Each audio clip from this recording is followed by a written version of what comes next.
అందరికీ నమస్కారం. ఈరోజు కథ జాబిల్లి కోసం పార్ట్ 13 రచించిన వారు శాలిని గారు. ఇక కథలోకి వెళ్ళిపోదాం. కార్తీక్ అనుని హక్ చేసుకోవడంతో అందరూ షాక్లో ఉంటారు. కార్తీక్ అనుని వదిలి అను మొహం వైపు చూస్తాడు. అను ఏం మాట్లాడకుండా నిలబడి ఉంటుంది. అప్పుడు కానీ తానేమి చేశాడో కార్తీక్కి అర్థం కాదు. అందరూ తన వైపే చూస్తూ ఉంటారు. కిషోర్ కార్తీక్ వైపు చూస్తూ ఏం చేశావో తెలుస్తుందా అన్నట్లు కళ్ళతోనే సైగ చేస్తాడు. ఇప్పుడు ఏం చెప్పాలి, ఎలా కవర్ చేయాలి అని ఆలోచిస్తుంటాడు కార్తీక్. ఇంతలో ఒక ఐడియా వస్తుంది. గాయ్స్, మన కొత్త ప్రాజెక్ట్ గురించి క్లయింట్కి నిన్న నైట్ మెయిల్ పంపాను. నేను ఇప్పుడు ఆఫీస్ బయట ఉన్నప్పుడే క్లయింట్ నాకు కాల్ చేశారు.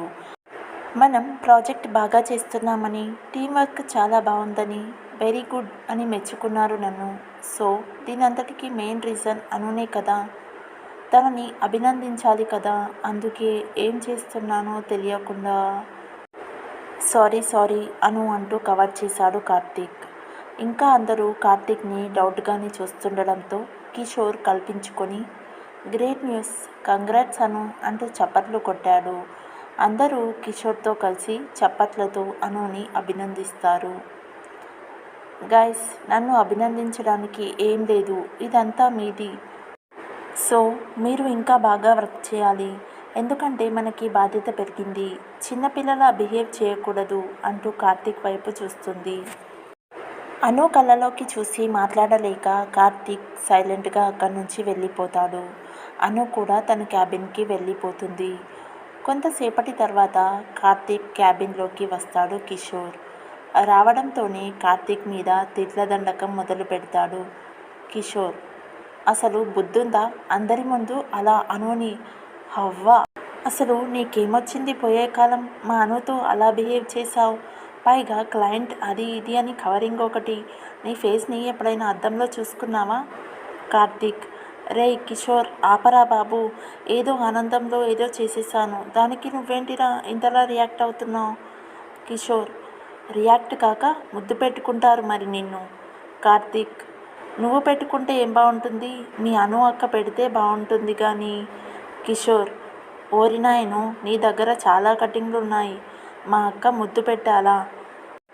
ఏ మోడ్లో ఉందో తెలియదు కానీ వదిలేసింది అను. కానీ బయట టీం అంతా మండిపోయి ఉన్నారు. ఏదో ఈసారి ప్రాజెక్ట్ అని కవర్ చేసుకున్నావు కనుక బ్రతికిపోయావు. లేకపోతే మన టీం నీకు చుక్కలు చూపించేవారు. జాగ్రత్త. కార్తీక్, అబ్బా వదిలేరా, అసలే మీ అనుని ఎలా ఫేస్ చేయాలో తెలియక చస్తున్నా. కిషోర్, అబ్బచ్చా అది సరే కానీ మార్నింగ్ ఇంట్లో నుంచి బయలుదేరినప్పుడు బాగానే ఉన్నావుగా. ఇంతలోనే ఏం జరిగింది? మా అను మీద అంత ప్రేమ చూపించేశావు?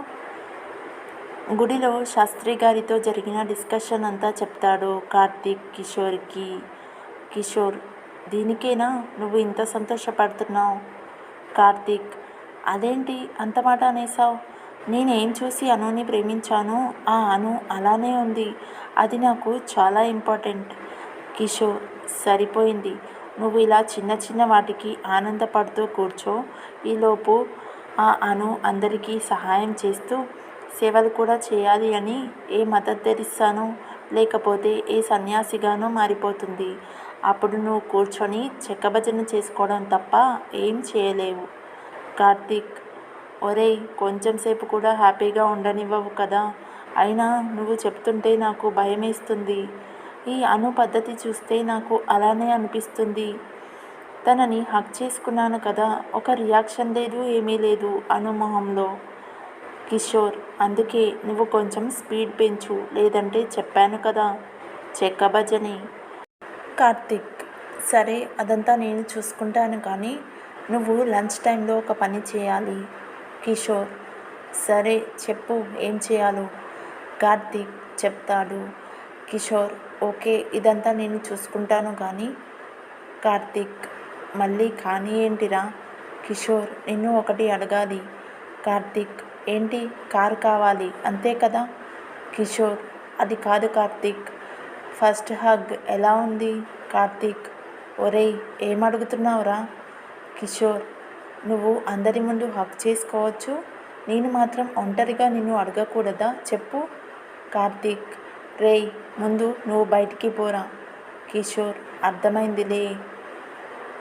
కార్తీక్ క్యాబిన్ డోర్ కొడతాడు Ravi. Ravi, may I come in Karthik. Karthik, please come. కిషోర్ని వెళ్ళమంటూ కళ్ళతోనే సైగలు చేస్తాడు కార్తీక్. కిషోర్ వెళ్ళిపోతాడు.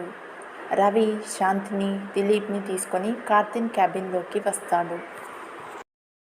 రవి, కార్తీక్, వీళ్ళిద్దరికీ ట్రైనింగ్ కంప్లీట్ అయింది. మన టీంలోకి అపాయింట్ చేశారు. మీకు చెప్పమని అను చెప్పింది, అందుకే తీసుకొచ్చాను. కార్తీక్ మనసులో, అమ్మో నా చిన్నుకి బాగా కోపం వచ్చిందనుకుంటా. తాను రాకుండా ఈ రవిని పంపింది అంటేనే తెలుస్తుంది. Okay, welcome Shanti and Dilip. మీరు ఏం వర్క్ చేయాలో అను లేదా రవి చెప్తారు, సరేనా? సో ఇంకా మీరు వెళ్ళొచ్చు. శాంతి, మిస్టర్ కార్తీక్, నేను మీతో కొంచెం మాట్లాడాలి. కార్తీక్, రవి అండ్ దిలీప్ని మీరు వెళ్ళండి అని చెప్తాడు. Ravi and Dilip, okay Karthik. కార్తీక్, చెప్పు శాంతి, వాళ్ళు వెళ్ళిపోయారు. ఏంటి మళ్ళీ అనుకి దూరంగా ఉండు అని చెప్పాలనుకుంటున్నావా? శాంతి, లేదు, నేను నీ టీంని అని చెప్పాలనుకుంటున్నాను. కార్తీక్, ఆ విషయం ఆల్రెడీ రవి చెప్పాడు కదా. శాంతి, నేను మీ టీం అన్నది రెండు విధాలుగా.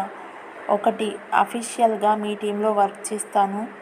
రెండవది, అన్అఫీషియల్గా అనుని సంతోషంగా ఉంచడం కోసం మీ టీంలో వర్క్ చేస్తాను. ఆల్రెడీ కిషోర్ నీ టీంలో ఉన్నాడుగా, నన్ను కూడా చేర్చుకో. కార్తీక్, హే సూపర్, థ్యాంక్స్ రా. శాంతి మనసులో, నువ్వు అనుని ఇదివరకు అనులా మారుస్తాను అంటున్నావు కనుక నీకు హెల్ప్ చేస్తాను, అంతేకాని నీ లైఫ్ అనుతో ముడిపడనివ్వను. సరే నేను వెళ్తాను, బాయ్. కార్తీక్, ఓకే బాయ్ శాంతి. శాంతి ఫ్లోర్లోకి వెళ్ళి రవి హెల్ప్తో వర్క్ చేసుకుంటుంది. ఎప్పుడు సరదాగా ఉండే టీం ఈరోజు ఇలా ఏదో ఆలోచిస్తున్నారేంటి అనుకుంటూ అందరి వైపు చూస్తుంది. అందరూ ఇంకా కార్తీక్ అనుని హక్ చేసుకోవడం గురించి ఆలోచిస్తూ ఉంటారు. ఏమైంది రవి, అందరూ ఏదో ఆలోచిస్తున్నారు, ఏమైంది అని అడుగుతుంది శాంతి. రవి కార్తీక్ చేసిందంతా చెప్తాడు శాంతికి. శాంతి, అమ్మ దుర్మార్గుడా, ఎంత పని చేశావు. నువ్వు ఇలా బిహేవ్ చేశావని తెలుసుంటే అసలు అను విషయంలో వాడికి హెల్ప్ చేస్తాను అనే దానిని కాదు.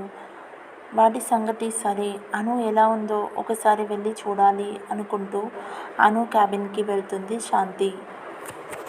అను, ఏమైంది శాంతి, అక్కడే ఆగిపోయావు. శాంతి లోపలికి వచ్చి, నిన్ను ఒక విషయం అడగాలి. అను, అడుగు శాంతి. శాంతి, అదే కార్తీక్ నిన్ను హక్ చేసుకున్నాడని. అను, చేసుకుంటే ఏమైంది?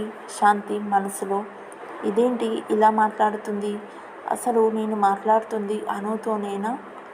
అంటే నువ్వు ఏమీ ఫీల్ అవ్వటం లేదా అను? అను, దేనికి ఫీల్ అవ్వాలి? కార్తీక్ ఏదో సంతోషంలో హక్ చేసుకున్నాడు ఒకసారి, దానికి మీరంతా ఏదో 100 టైమ్స్ హక్ చేసుకున్నట్లు ఎందుకు డిస్కస్ చేసుకుంటున్నారు? వెళ్ళి వర్క్ చేసుకో, నాకు చాలా పని ఉంది అంటూ తలదించుకొని పని చేసుకుంటుంది అను. శాంతి, నువ్వు కాలేజీలో ఉన్నప్పుడు అర్థం కాలేదు, ఇప్పుడు అర్థం కావటం లేదు. నిన్ను ఎప్పటికీ అర్థం చేసుకుంటానో నాకు అర్థం కావడం లేదు అంటూ శాంతి వెళ్ళిపోయింది. అను మాత్రం కార్తీక్ తనని హక్ చేసుకోవడం మర్చిపోలేకపోతుంది. నీకు ఆలోచించడం లేదు అని చెప్పాను కానీ శాంతి, నేను ఆలోచించకుండా ఉండలేకపోతున్నాను. క్లయింట్ కాల్ చేశారు అని కార్తీక్ చెప్పింది అబద్ధమని నాకు తెలుసు, కానీ కార్తీక్ సంతోషానికి రీజన్ ఏంటి? తన హగ్లో ఏదో తెలియని ఫీల్ ఉంది, తన స్పర్శలో తాను ఏదో పోగొట్టుకున్నది మళ్ళీ దొరికింది అన్న ఆనందం కూడా కనిపిస్తుంది. కానీ నన్నే ఎందుకు హగ్ చేసుకున్నాడో నాకు తెలియడం లేదు అని ఆలోచిస్తుంటుంది అను. లంచ్ టైంలో టీం మొత్తం లంచ్కి వెళ్తారు. అను కూడా లంచ్కి వెళ్ళి టీంకి దూరంగా కూర్చొని తినడం స్టార్ట్ చేస్తుంది. దూరం నుంచి కార్తీక్ సైగ చేయడంతో కిషోర్ టీం అంతటినీ తీసుకొచ్చి అను పక్కన కూర్చుంటాడు. అనుకి ఎదురుగా శాంతి, ఒక పక్కన కిషోర్. కిషోర్ పక్కన నిత్య కూర్చుంటారు. ఏమైంది, అందరూ ఇక్కడికి వచ్చారు అని అడుగుతుంది అను. ఏం లేదను, నీతో ఒక విషయం మాట్లాడాలి, దాని గురించి డిస్కస్ చేద్దామని అంటాడు కిషోర్. తర్వాత డిస్కస్ చేద్దాం అని అను అక్కడి నుంచి లేచేలోపు కార్తీక్ వస్తాడు. కార్తీక్, మీరు కూడా రండి, మాతో లంచ్ చేయండి అంటూ అను పక్కన ప్లేస్ చూపిస్తాడు కిషోర్. కార్తీక్ వెంటనే అనుకి మరోవైపు కూర్చుంటాడు. కిషోర్కి కార్తీక్కి మధ్యలో అను ఇరుక్కుపోతుంది. అక్కడి నుండి లేవడం కుదరదు అనుకి. అందరూ లంచ్ తినడం స్టార్ట్ చేస్తారు. చెప్పు కిషోర్, ఏదో మాట్లాడాలి అన్నావు, దేని గురించి అని అడుగుతుంది అను.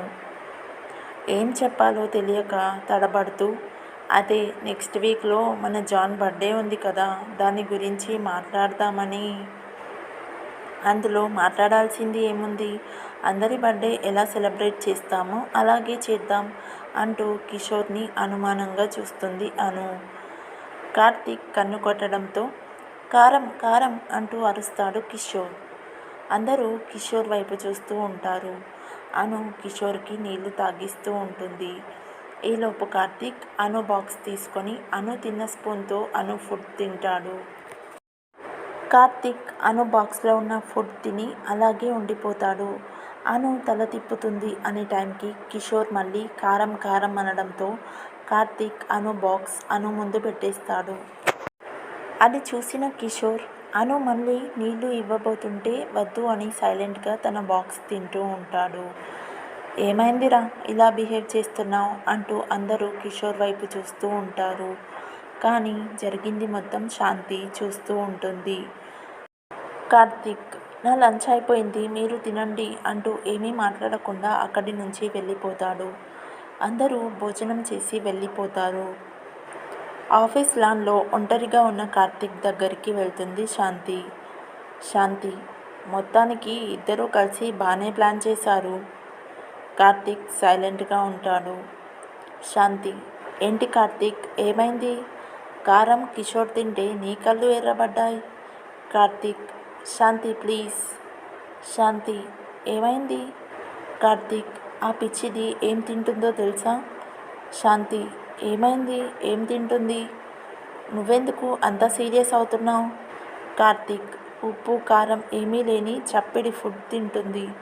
కాలేజీలో తన చేతి వంట తిన్నది గుర్తుకు వచ్చి తన బాక్స్ తిన్నాను. ఒక్క ముద్ద కూడా తినలేకపోయాను. నీకు గుర్తుందా, కాలేజీలో ఉన్నప్పుడు కర్రీలో కొంచెం ఉప్పు తగ్గినా తినేది కాదు. కానీ ఇప్పుడు గడ్డి తింటుంది. అందుకేనేమో రోజు ఎవరితోనూ లంచ్కి కూర్చోవడం లేదు. అది ఫస్ట్ టైం నా చిన్ను మీద నాకే చాలా కోపం వస్తుంది. శాంతి. శాంతి, కూల్ కార్తీక్, నేను అనుతో మాట్లాడతాను. కార్తీక్, నువ్వు మాట్లాడతావు కానీ అను చెప్తుంది అనుకుంటున్నావా? చెప్పదు. ఎందుకంటే అది అను చాలా మొండిది. అది ఏదో ఇష్టాలని వదులుకుంది అనుకున్నాను కానీ జీవితాన్ని వదులుకొని నిజంగా సన్యాసినిలా బ్రతుకుతుంది అనుకోలేదు. శాంతి, కార్తీక్, ముందు నువ్వు ప్రశాంతంగా ఉండు. అను ఎందుకు ఇలా చేస్తుందో మనకు తెలియాలి అంటే అను చెప్తేనే తెలుస్తుంది. నాకు తెలిసి అను అమ్మగారికి కూడా ఏమీ తెలియదు. అను నుంచి విషయం తెలుసుకోవాలి అంటే అను మళ్ళీ మామూలుగా అయితే తప్ప విషయం మనకు తెలియదు. ముందు ఆ ప్రయత్నం చెయ్యి, నేను నీకు హెల్ప్ చేస్తాను. శాంతి మాటలు విన్న తర్వాత కార్తీక్ కొంచెం కూల్ అవుతాడు. తర్వాత ఆఫీస్లోకి వెళ్ళి ఎవరి పని వాళ్ళు చేసుకుంటారు. కానీ కార్తీక్ మనసు మదన పడుతూ ఉంటుంది. ఆ రోజు సాయంత్రం అను కార్తీక్ రోజులానే గుడికి వెళ్తారు. కార్తీక్, అను, నేను నీతో మాట్లాడాలి. అను, మీరు గుడికి వచ్చింది అమ్మవారి దర్శనం కోసమా, నాతో మాట్లాడడం కోసమా?